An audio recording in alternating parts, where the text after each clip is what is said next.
Hello, I'm Ncamisile Pamela Ngubane, and this is the Entity Dynamics podcast. Entity Dynamics is a culture development consultancy where we believe that culture creates behavior and behavior creates reality. The title of this video is In order to defeat the darkness, we do not need strength, we need light. So this comes from the Lord of the Rings prequel, Rings of Power. And Lady Galadriel says it when she's recovering from her battle with Sauron.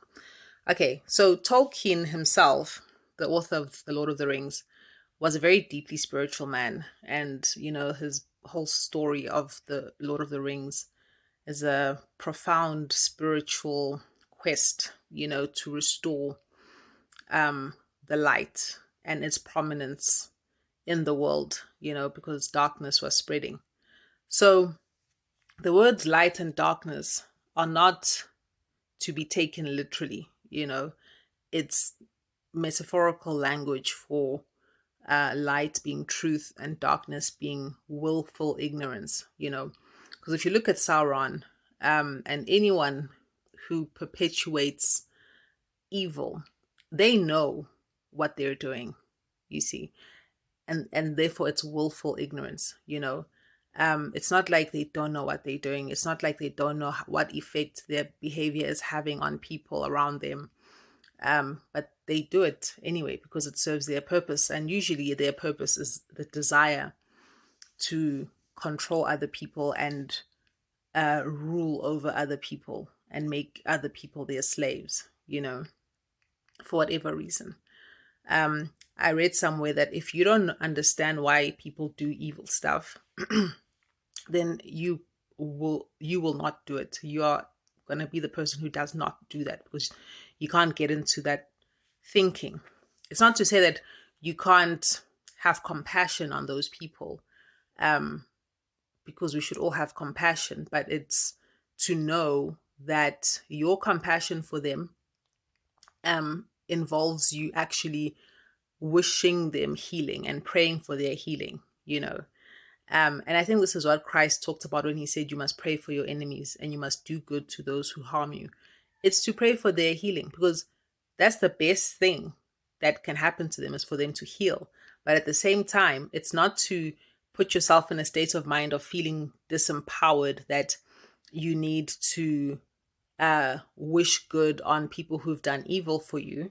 It's actually a representation of the divine wisdom of the Creator, that to pray for someone's healing is to pray for the best for them. But if you know what healing is, you will know that that's the most painful thing that anyone can go through is healing. And you see it metaphorically when someone gets operated on, they get cut open and whatever thing that's eating them up inside and killing them gets cut out.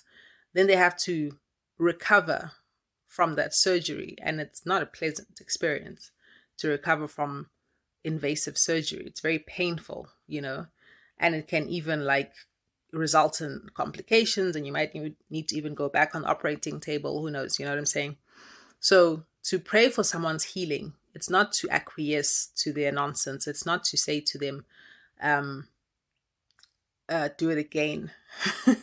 Please, may I have some more of your psychotic nonsense? It's to actually wish for them an extremely painful process, but which is for their own good.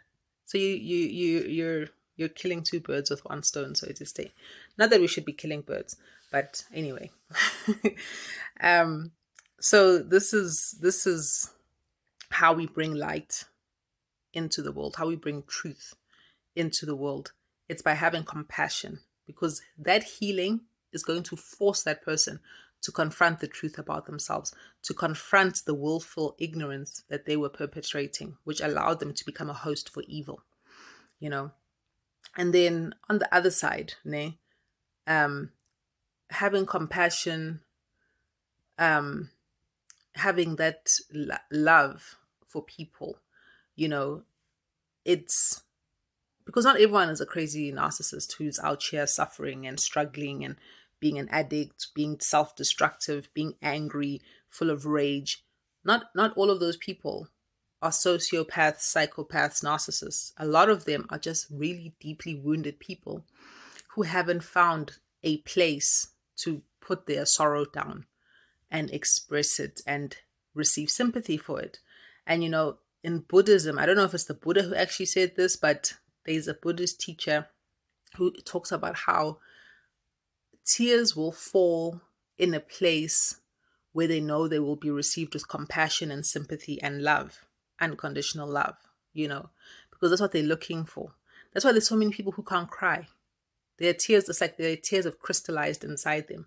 They can't cry because they've been shown that they live in a world where there's no compassion and sympathy for those tears to be received.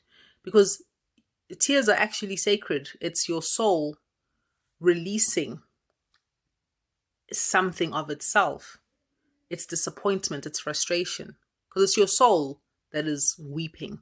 Because why does it have to suffer like this? It's so unnatural. There's some planets out there where there's no drama, there's no war, there's no strife. It's peace, it's love, it's harmony. And you can't go there as a soul and incarnate there if you're not vibrating on their vibe. They have very strong boundaries and very serious codes of conduct on a spiritual level if you're going to go there on a consciousness level. Here on earth, unfortunately, things have happened in the past that have resulted in very low vibration generally of human beings, and they are kept deliberately at that low vibration. So if you are someone who knows that you are here to help to heal the world, and I'm talking to people who are like in the process of understanding this, there are people who already know these things and much better than I do, and who I've also learned from.